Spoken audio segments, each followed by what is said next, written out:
You're not going to believe this, but today I'm going to show you a behind the scenes look at what we do before starting our concert photography season. Today, Molly Jo and I are going to be very busy sending and answering emails, making requests, and doing a lot of the back behind the scene work that you don't normally see. I'm Robert Maxfield. I'm a concert and music photographer in Dallas-Fort Worth, Texas, and welcome to Max Concert Photography, where we talk about all things concert photography related.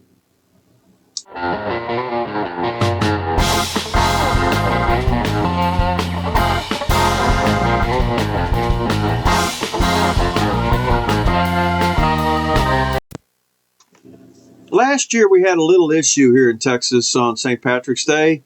We went up to the festival at Louisville, and it rained cats and dogs. It was incredible, and the show was basically rained out.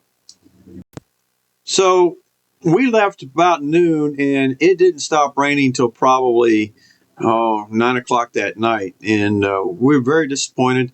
The artists we talked to were okay. It's one of those things where it's a festival held by a city parks and recreation department, so it's open to the public, and from what I understand, the artists got paid, so all was good. The only thing was nobody got to hear any music.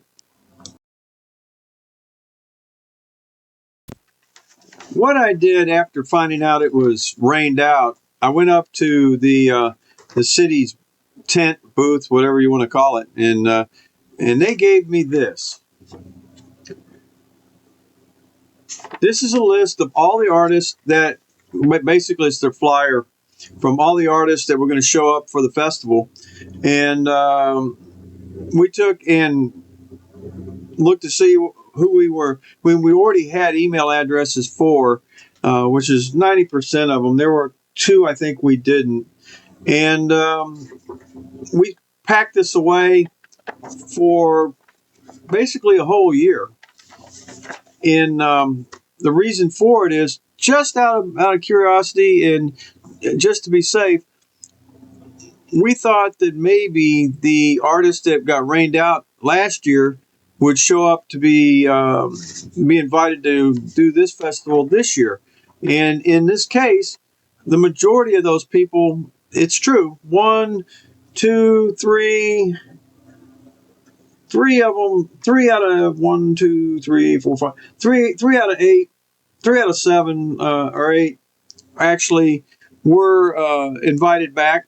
And the couple of them that were not going to do the show this year, we were able to contact also and let them know that we were going to shoot the show and asked if they were going to do it. And what they said is, okay, we're not going to shoot the show. They're not going to play the show. But they gave us some dates for some of their events in the future. So it worked out pretty well. We went out to the website for this year and compared it to last year's website and list that we had of artists, and then made notations on who we had to send emails to that we hadn't already. So out of our list of people on the website, one of them we have a working relationship with, one artist. Another is a cover band, which we normally don't photograph cover bands, but I will send this out just in case and see.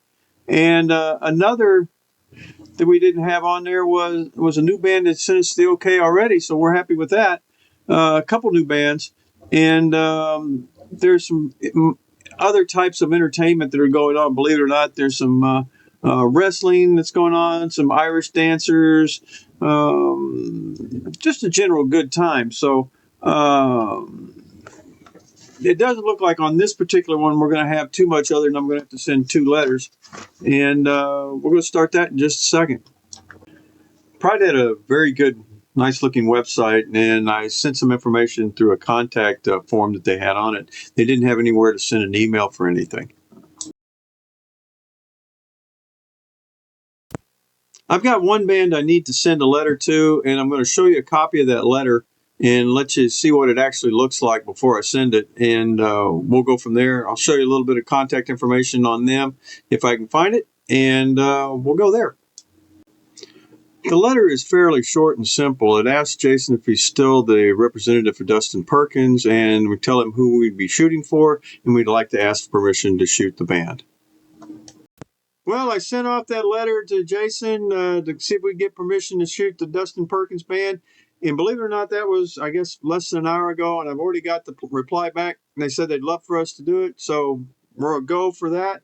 And sometimes it's that simple, and sometimes it takes a while.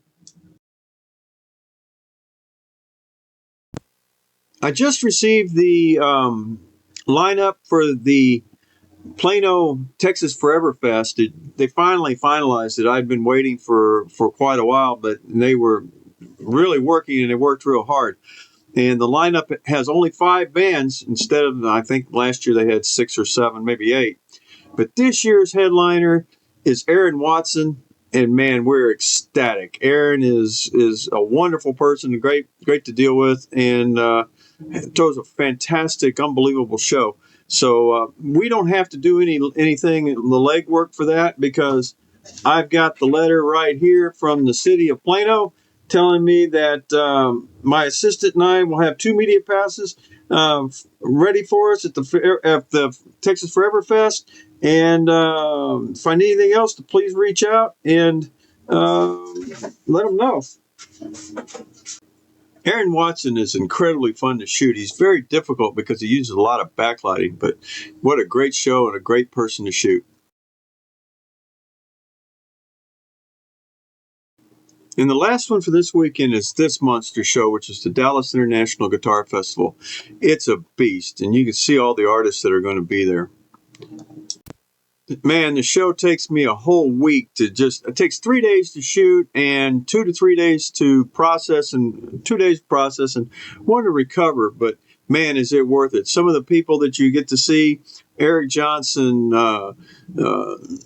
Orianthe, the list goes, Rocky Athis, the Derek St. Holmes, the list goes on and on and on, and you'll be walking the halls of Market Hall down the aisles, and people like Carlos Santana walk by you, and there'll be Ted Nugent, and you never know who's going to be at the show. And it's the most incredible experience a concert photographer can possibly ever dream of.